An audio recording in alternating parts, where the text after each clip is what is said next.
Welcome to the Body Peace Podcast, formerly known as Her Story on a Plate. This podcast has always been a space for deep, nuanced conversations about food, body image, and the stories our bodies carry. But as conversations have grown, so has our mission. That's why this is now the Body Peace Podcast, a name that reflects what we're truly here for, helping you step off the battlefield with your body and move toward more compassion, connection, and ease. Each episode will bring real, honest dialogue with your hosts, me, I'm Jennie Kramer. And me, Nina Manolson. We'll also be joined by guests whose personal stories and professional wisdom offer new ways of thinking, feeling, and being in your body. We're so glad you're here. Welcome to the Body Peace Podcast.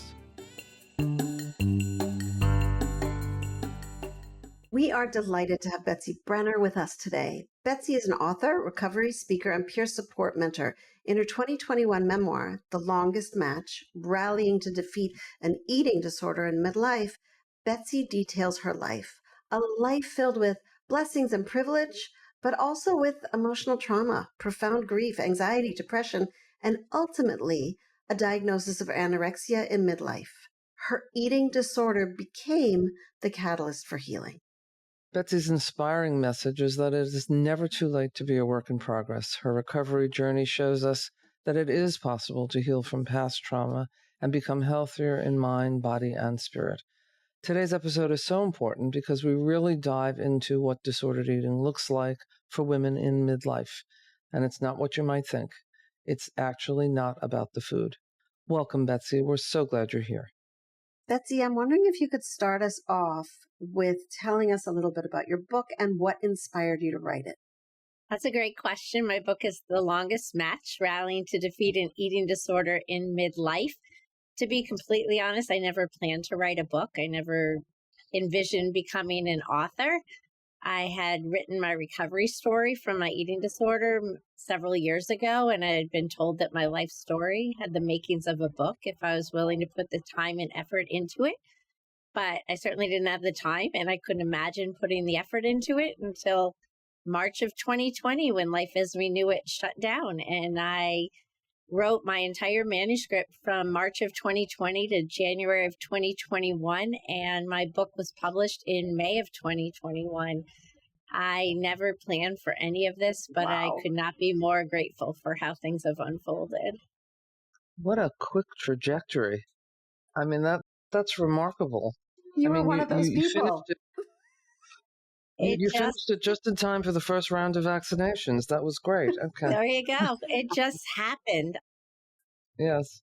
So that's sort of the mechanics of it, right? But the story of the book is really quite remarkable and something that I think encapsulates so well what Nina and I both work with on a daily basis all the time, which is, I'll tell you how I see it. You tell me if this is what you meant, that it's really about disordered eating across really a very wide spectrum of what we call disordered eating.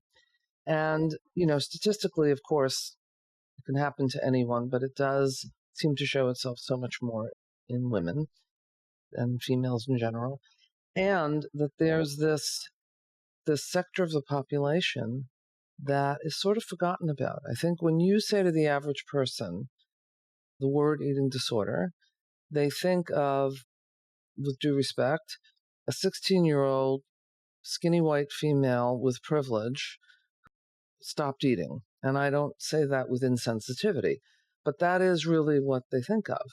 And so I'm wondering if you can sort of give us a little bit of a story about when your own disordered eating began and just a little story about how you finally got to treatment or whatever level of peace that you've come to with it. Well, I have to admit that I too had those same preconceived notions. When I was diagnosed with anorexia in my mid-40s, I thought I couldn't have anorexia. I'm a woman in my mid-40s, mother of 3, tennis coach, busy woman. I eat, not me. So I had a lot to learn, and my eating was probably disordered for many years. I was a D1 college tennis player. There was always a strong connection between food and exercise. And I didn't realize how disordered my eating was, but even more disordered were the thoughts surrounding food and exercise. And in preparation for writing my memoir, I went back and read all these childhood diaries and journals into adulthood. And there was so much evidence right there in my own words, in my own handwriting. So clearly this had been brewing for a long time, but it was actually a perfect storm, I call it, that happened in my 40s that ultimately led to the diagnosis of anorexia. And fortunately, I was headed down a very dangerous path, but fortunately was taken off that path early enough that there were no medical complications. My treatment was outpatient. And I wish we had in Rhode Island where I live, IOP, PHP at the time, but I would have had to leave my family, my kids, and my life. And I didn't know that it would have been okay to prioritize my recovery. So I had a lot to learn, but I was not diagnosed. For our listeners, I want to put into perspective a couple of things if I can, right? So first of all, if I'm right on the timeline here, right, when you would have been sort of at the peak of your tennis playing and your coaching and all of that, and possibly the most symptomatic, even when you were younger, right, there really was nothing. I mean, there was very little treatment. I mean, I'm not asking your age, but I'm not Julie Louise Dreyfus, but, like even early 80s, let's say, there was very little until later. And I don't think, I'm not giving anybody a pass here. I'm sure there were people who should have noticed, right? But it wasn't in the conversation the way it has been in the last, I'll say 30 years, 25 years. I mean, is that your experience? Definitely. And I would say my disordered eating was more a habit, a way of life. I didn't know there was anything wrong with it until it escalated which led to the diagnosis of anorexia. But certainly in the 80s, when I was a college athlete, we didn't even, Karen Carpenter died during that time. That was probably the first time I ever heard of anorexia as a serious life-threatening illness. But my own diagnosis was still many years away. But I also think with older women, there's a lot of shame and secrecy, even more so than younger women. So I hear from women around the world, and so many are too ashamed to get the help that they need and deserve because of their age. I want to drill down into that. There's so many issues that you brought up, right? One is athletes and disordered eating. The other is this idea of this perfect storm, right? That led you to, okay, this is a problem. And I want to drill down into that perfect storm because I think people don't want to admit, like you said, the shame. And so it's important for us to see, what does this look like? How do we know it's time to send up the flare? Yes. Now, that's a great question. For me, the perfect storm was a combination of a few things. One, in my early mid-40s, I was diagnosed with moderate to severe asthma, completely out of the blue. I'd always been healthy, physically healthy, and all of a sudden I started having all these bouts of shortness of breath. I had always had anxiety surrounding health and safety. So now all of a sudden I had to learn to manage a physical chronic illness, take medication every day. I had barely ever taken Advil for a headache. And around this time, and this is really important, is I just gotten back into tennis after 20 something years of not playing after my college tennis career. And I lost weight I didn't need to lose, lost weight I couldn't afford to lose, became very fit and muscular, got a lot of positive comments. Yes. And also I was used to being this on the go, busy mother of three. My primary focus was taking care of everyone else's needs. I didn't know self-care was a thing. I didn't know I had needs of my own. So when I was diagnosed with asthma, and asthma kept me off the court because of these very bad flare-ups, and I'd just gotten back into tennis, which once again was fueling my self-esteem, becoming a huge part of my life, the eating disorder really took hold. I developed this intense fear of gaining weight, and I felt so out of control with this chronic physical illness. I felt like a failure as a mother because I couldn't be the on-the-go mother I was used to being. So I don't know if any one of those things was missing. Would I still have developed clinically diagnosable eating disorder? But I also at this time was diagnosed with anxiety and mild depression. That goes back to my young childhood, and it wasn't even diagnosed till around this time. So all these things were the culmination of so many other things, but became the catalyst for healing. Yeah. Thank you for laying all that out. I mean, it's so generous and vulnerable of you to do that.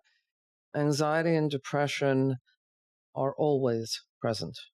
It's a bold statement I'm making, but in all the years that I'm doing this, more than I'd like to admit, I've yet to see someone who didn't present with acknowledged or unacknowledged some level of anxiety and depression. And I actually sandwich them together because to me, they're sort of two sides of a hand that travel together. So that you rarely have one without the other. Maybe one is more prominent, right? And so just as a psychoeducational moment, right, let's talk about this idea. How does it develop to begin with? It develops because it feels like a good idea. It's something that will help you cope with pressure, anxiety, real and imagined.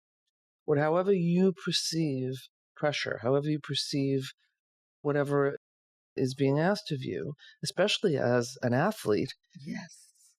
And I also want to just give mention to this idea. Shout out to all the coaches of the world, especially in the Olympics right now as we're taping, that really are goal-oriented, that want the best result, that want to teach, that want to have a good result. And they need a lot of education because there are things that are said that really just start the whole process of self-doubt, disordered eating, body image distortion. I'm wondering if that was at all your experience or whether you were surrounded by that kind of influence. Well, I can answer that question with two scenarios. One, growing up, I felt a lot of pressure. I learned early on that it made my mom very happy when I did well in tennis. So too often my happiness was directly dependent on whether I won or lost a tennis match. And I felt like I was letting my mother down, disappointing her if for some reason I lost a tennis match. So that just fueled that drive for perfection, achievement, success, which, as we know, is very common in leading to disordered eating. Eating disorder is a way to cope. But honestly, as a high school tennis coach, even though I coached at the high school level, and I did this for 13 years, retiring 3 years ago when my book came out, but I always emphasized to my athletes that they were human beings first. And obviously I wanted them to do well on the tennis court for our team's sake. But I always told them at the very beginning that I care about you. I'm another adult in your life who cares. And yes, I want you to do well in tennis, but I care about you as a human being first. So if there's something going on in your life, I'm another adult you can talk to. And I'll give you an example, which goes to the anxiety and depression that we talked about, and also how common it is in high achieving individuals, athletes, whatever. I had this woman on my team. She's now long out of college. She was beautiful, smart, athletic, successful in multiple sports, and she suffered from severe anxiety and depression. And she came to me because her parents had said to her, "What do you have to be anxious and depressed about?" And I think that is so profound and says it all. Yes. And it's just like the Olympic athletes. There's all this glamour and medals and publicity, but at the end of the day, they're human beings and they have struggles just like everybody else. And everybody needs somebody who understands that and recognizes that. But for me, I was able to recognize that in others and help others. At the same time, I wasn't able to give myself that care and compassion. Yeah. So Betsy, here I was a good coach, but I didn't know self-care was a thing for me. Yeah. And you have learned it at the same time as being an antidote for others.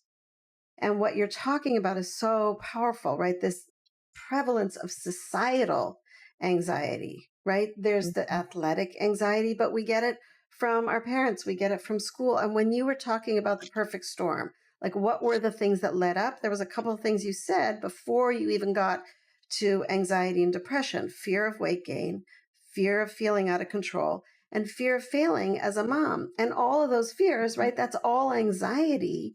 And that isn't coming just from the tennis court. It's coming from our world that says, this is the size you're supposed to be. This is what being in control looks like. This is what being a perfect mom looks like.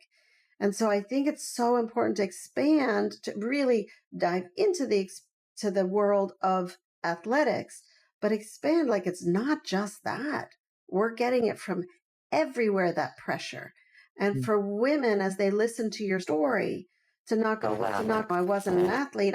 It's not like that for me.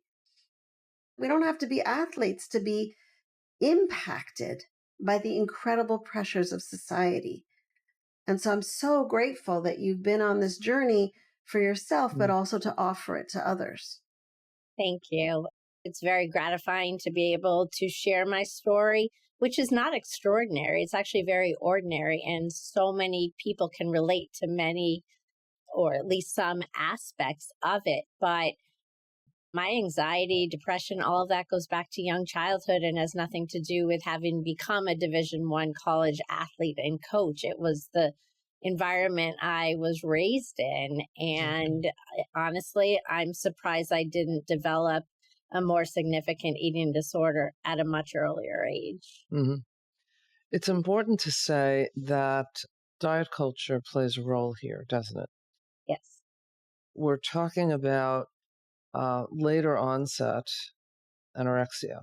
And we know there's so much later onset other forms of disordered eating, whether it's bulimia, whether it's binge eating. And frankly, I think so many travel the full spectrum from anorexia to binge eating, and they sort of bounce between all three areas. And I'm so fascinated by what you went through to finally, in midlife, to say, okay, I guess I have to do something about this. Like, this is real. I mean, it's inspirational for other women or other people to be able to say at a certain age, like, oh, okay, I'm not 15, but by the way, this is what's happening. Mm-hmm.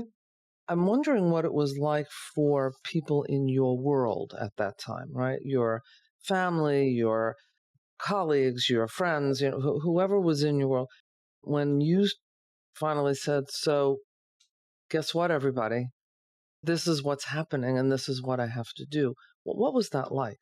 Well, I wish it were that simple. I wish I could have admitted my struggles, but I didn't know it was okay to be vulnerable. That's something I learned early on in my recovery journey, that vulnerability was necessary. I grew up in a home where vulnerability was equated with weakness, but it was actually a physician of mine that noticed the weight loss, and it was weight I couldn't afford to lose, didn't need to lose, and called my primary care physician and said, I'm very concerned. I think Betsy needs to see a dietitian. And of course, I held on to that number for months before I made the call because I didn't think there was anything wrong with me. This is how I had been for as long as I could remember. And I was diagnosed with anorexia at my very first appointment with the dietitian who specialized in eating disorders. And like we said at the beginning, I was absolutely shocked. How could I have anorexia? I'm a woman in my mid to late 40s. This can't be possible. Right. And I also had no idea that my eating disorder wasn't about the food. I had so much to learn. And I am so grateful for, even though my treatment was all outpatient and probably took more years than it would have had I had the benefit of a higher level of care, I'm so grateful for that outpatient team that I had. But I have to be honest with you, when my brain was so consumed by thoughts about food and exercise every single day, I wouldn't have known how to let somebody in, even my own husband, and I've been happily married for 33 years. He certainly knew about the diagnosis, came to one appointment, and he always said, I don't know how to help, but I didn't know how to help him help me. Right. So even though I was surrounded by a loving family, wonderful friends, a busy life, I felt very isolated as an adult woman with an eating disorder, and I didn't feel comfortable sharing it with anybody. I had always been a very private person. I had always been the listener, the caregiver. Mm. I felt too much shame to share with anybody. So I really lived these two parallel lives, and I didn't allow them to intersect till much later on in my journey. There was that one road doing everything I always did, and that other road, being that good girl, going to all my appointments, dutifully trying to Mm. follow my treatment team's recommendations. And that's what's so ironic, that I've put my whole story into words for everyone to read. I was a very private person. And now to be so vulnerable and have my whole story out there, What's that it's an like? incredible feeling. I will tell you, the word that comes to mind now is freedom. I Mm. was so anxious just when I released the cover of my book on my social media 3 months before it was published, because I was so worried. What will people think? They'll know that I had an eating disorder. I had told so few people. Mm. But again, I learned early on in my recovery journey that vulnerability was actually a good thing. It was a necessary thing. Mhm.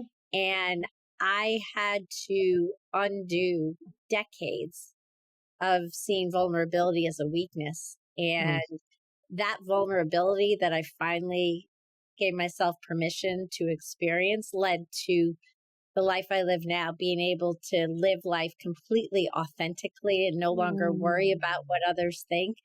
And that's why now being an open book, literally, just gives me freedom to be me, freedom to use my voice, freedom to live authentically and be fully present, and most gratefully able to help others learn from my own experiences. Extraordinary.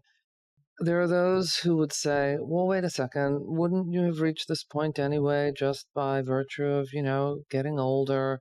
Don't you just start to not care what people think? Oh, if only it were that simple, right? I mean, we become older versions of ourselves, and hopefully we evolve and we learn and we integrate, but we're still the 11-year-olds that we were, right? So it's really such a bold and brave journey, not only that you went through, but that you then decided to share. Betsy, I want to just touch on something that you have touched on, which I think is an important thing for our listeners. You've mentioned different levels of care, and you went through deep outpatient care, and you said, you're wondering, would it have been a shorter term thing had you gone through higher levels of care? Maybe, maybe not, right? The higher levels of care, as most of us know, involve either sort of a residential or a hospital setting where you're somewhere 24/7, and obviously you're having meals taken care of and lots of therapy, lots of groups, lots of nutrition, psychiatry, all of that. And then in an ideal world, you step down to what you called partial hospitalization, or PHP, which is sort of same thing, less of it. It's sort of like a 9 to 7 day, but you go home at night. And then in an ideal world, you step down to this IOP, or intensive outpatient program, which is again sort of the same thing, but just less of it, where it's sort of like 12 hours a week over 3 days. Most people cannot do that. Some people have to if it's really quite acute, but if they don't, they can't. It is important to be part of a very robust outpatient team. And it sounds like that's what you did. And I don't know that the trajectory would have been any different. It's about readiness, it's about motivation. You were certainly, ready, it seems. Well, we'll never know. We'll never know how my journey would have unfolded. I just know it wasn't available to me here in Rhode Island, and I wasn't willing to leave my Yeah. family or disrupt my family life. But I've shared my story at many treatment centers around the country at all levels of care.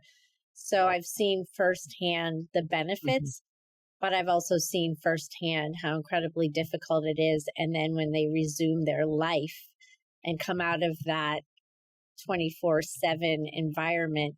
So for me, working on recovery in the context of my daily life, and again, I was medically stable throughout, and I always Thankfully. emphasize that because it's critically important.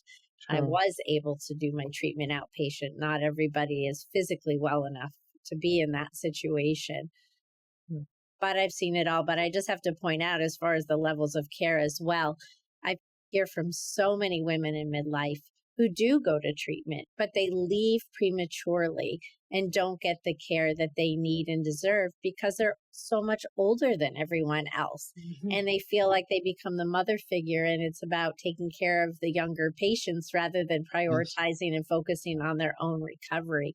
I hear that over and over again from readers, that they leave treatment prematurely, or they won't even go in the first place because they feel like nobody there will understand the stage Yeah. in life that they're in. Right. This And is a that's critical so, point it you're raising. is. I'm sorry, go ahead. Yeah, it is exactly a critical point that you're raising, that the vulnerability of eating disorders at this age, right?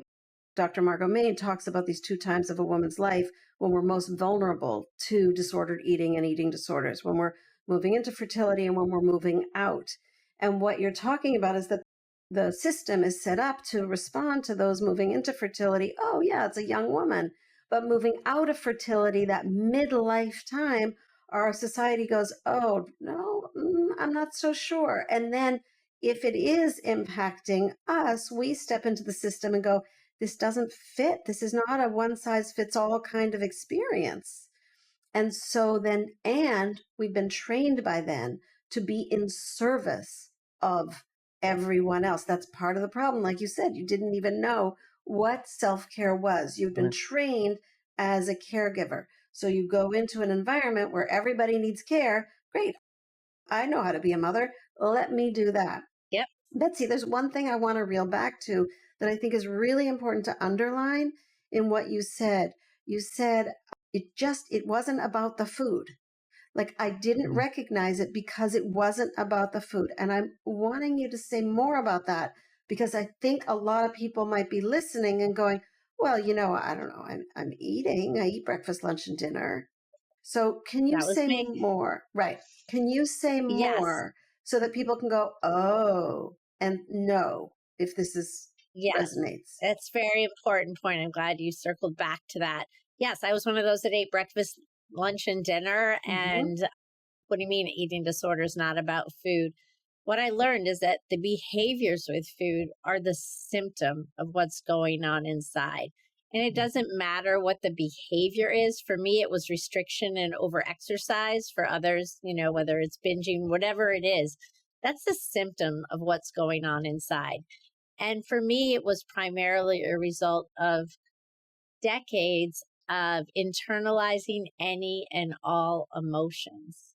And Mm-hmm. I was never given permission to feel. I felt guilty if I felt even a negative thought or emotion. I thought I just was always supposed to be positive, which meant I was strong. And it takes its toll after decades. You bet. So I like to say I probably went to those early appointments with both my dietitian and therapist as if there were a brick wall in front of me. And it took their professional expertise to break that wall down brick by brick by brick, and to go back and talk about the difficult experiences in my life. I also didn't know that trauma could be emotional. And Mm-hmm. I had gone through a lot of emotional trauma.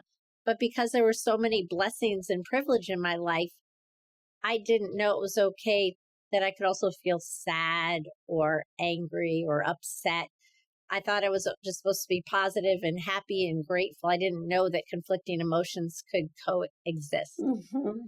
How about that? So those are How all about really that? important lessons I had to learn. And that is directly connected to the eating disorder not being about the food, but my behaviors with my food, Mm-hmm. restricting and over exercising, were a way of numbing all those emotions and coping with the emotional trauma that I had experienced. Betsy, I have to share one anecdote. When I started my own journey of healing myself, I literally opened a book that had a list of feelings. And I was like, oh, you're allowed to feel these?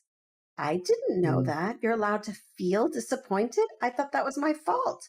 I was disappointed, right? You're allowed to feel angry? No, no, that was for somebody else, right? So what Yes. you're talking about is so relatable to me. And I'm sure many is making space for feelings, right? And especially when you're brought up in an environment where, hold that in. Mm-hmm. Yes, it was modeled for me from a very young age that when something traumatic happens or life changing, we just go on as if nothing happened.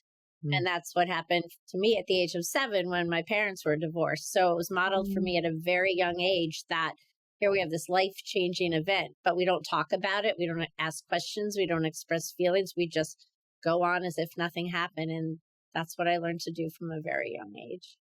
So you're allowed to have gratitude and emotions at the same time. What an earth-shattering concept, right? Imagine learning that for the first time in my late 40s and early 50s.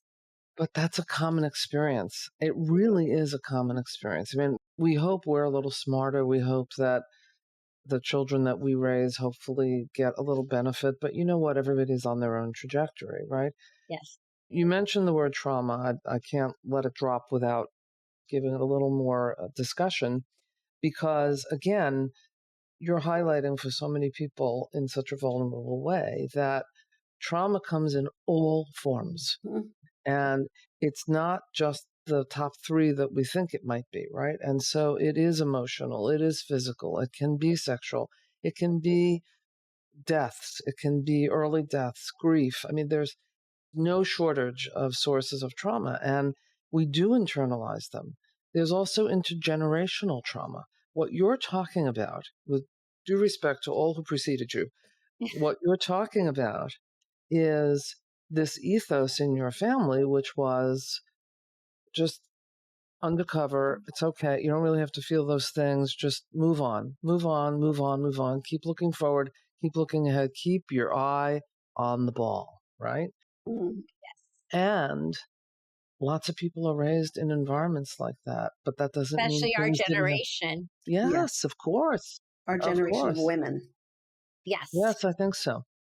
I've said this before, but, I remember seeing Gloria Steinem at a conference, and I'm bastardizing this terribly, but what I remember her saying was something like, okay, so listen up. I said we could do it all. I didn't say we had to do it all at the same time. What she was trying to say was, we somehow think as women that we have to be all things to all people at the same time. Well, ironically, she was a classmate of my mother's at Smith College, but my mom was the all or nothing thinking, Yes. and that was what I thought was the way we had to look at the world. Yeah. Sure. I mean, that was the lens, right? That was the lens. So, Betsy, as we wrap up, I'm wondering what you would want to say to women who are struggling right now.